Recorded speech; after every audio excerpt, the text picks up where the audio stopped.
This channel does not promote any violent, harmful, or illegal activities. All content provided by this channel is meant for an education purpose only.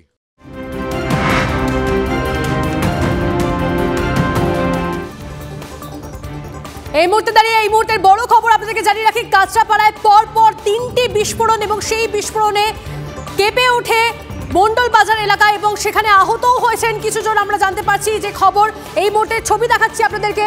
অনন্ত আমাদের প্রতিনিধি আমাদের সঙ্গে রয়েছেন, অনন্ত থেকে আরো বিস্তারিত ডিটেইলস জানবো। অনন্ত, ঠিক কি হয়েছে? দেখো, কাঁচরাপাড়া গান্ধী প্রাইমারি স্কুলের সামনে তার একটি বাড়ি আছে যেখানে লোহার টিন ভাঙা সমস্ত বিক্রি হয়। তার বাড়িতে বোমা মারে দুজন দুষ্কৃতী। তারা টোটো করে আসে, টোটো করে এসে পরপর দুটি বোমা মারে। বোমা মেরে তারা পালিয়ে যায়। যদিও পুলিশ এখনো সেই দুজনকে ধরতে পারেনি। বোমায় দুজন জখম হয়েছেন, তাদেরকে নিয়ে যাওয়া হয়েছে কল্যাণী জেএনএম হাসপাতালে, সেখানে তাদের চিকিৎসা চলছে। তবে এই ঘটনায় কিন্তু যথেষ্টই আতঙ্ক ছড়িয়েছে কাঁচরাপাড়া সুবোধ রায় সরণি এলাকায়। তবে এই ঘটনায় পুলিশ ঘটনাস্থলে বিজপুর থানার পুলিশ তদন্ত শুরু করেছে, কেন কারা এই বোমা মারলো। তবে পুলিশ সূত্রে যেটা জানতে পারছি যে পুরনো শত্রুতার জেরে এই বোমা মারে দুষ্কৃতীদের খোঁজে বিভিন্ন জায়গায় বিজপুর থানার পুলিশ তারা তল্লাশি চালাচ্ছে। বেশ, নজর রাখো অনন্ত, ধন্যবাদ। এদিকে লোকসভা ভোটের আগে আজ থেকে 5 দিনের জেলা সফর শুরু মুখ্যমন্ত্রী মমতা বন্দ্যোপাধ্যায়ের। আজ উত্তরবঙ্গে ন্যায় যাত্রা রাহুল গান্ধীরও। ভোটে এ রাজ্যে একলা চলো নীতি আগেই ঘোষণা করেছেন মুখ্যমন্ত্রী।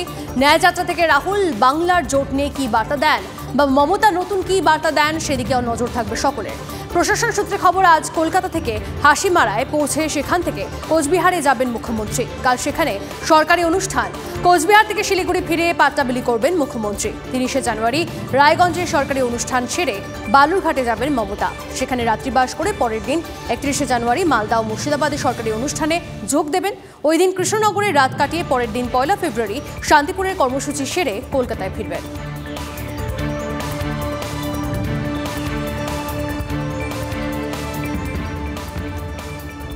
এই নিয়ে সুকান্ত মজুমদার কি বলেছেন শুনো।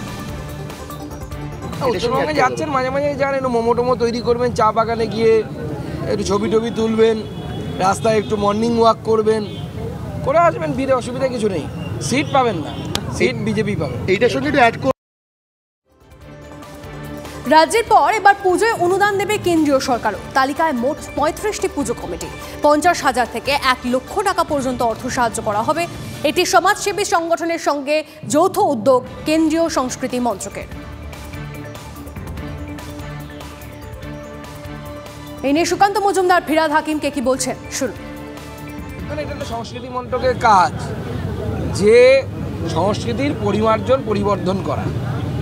তো যেহেতু বাংলার দুর্গাপুজো কেন্দ্রীয় সরকারের সহযোগিতায় এবং সংস্কৃতি দপ্তরের সহযোগিতায় ইউনেস্কোর হেরিটেজ তকমা পেয়েছে, দুর্গাপুজো পেয়েছে, মাইন্ড করবেন, দুর্গা উৎসব না, কিন্তু দুটোর মধ্যে পার্থক্য আছে।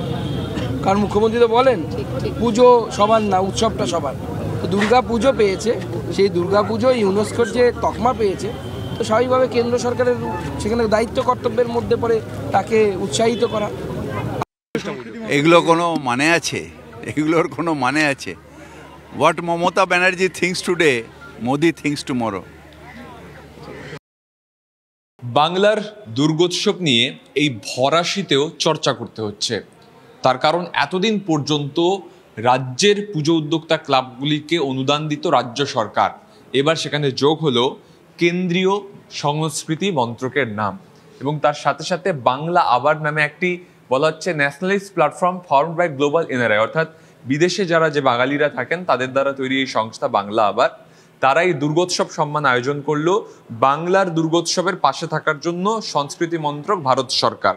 এবং যে বর্ধমান রাজবাড়িতে অনুষ্ঠান হচ্ছে বিরাট আকারে, সেখানে প্রধানমন্ত্রী নরেন্দ্র মোদীর একাধিক ছবি রয়েছে, রাম মন্দিরের প্রচার রয়েছে। পরিষ্কার করে বলা চলে যে ভরা শীতে কার্যত দুর্গাপুজো নিয়ে আলোচনার ঝাঁঝ বাড়লো, সেটা রাজনৈতিকভাবে। এই সেই মঞ্চ যেখানে দুর্গোৎসব সম্মান জানানো হবে।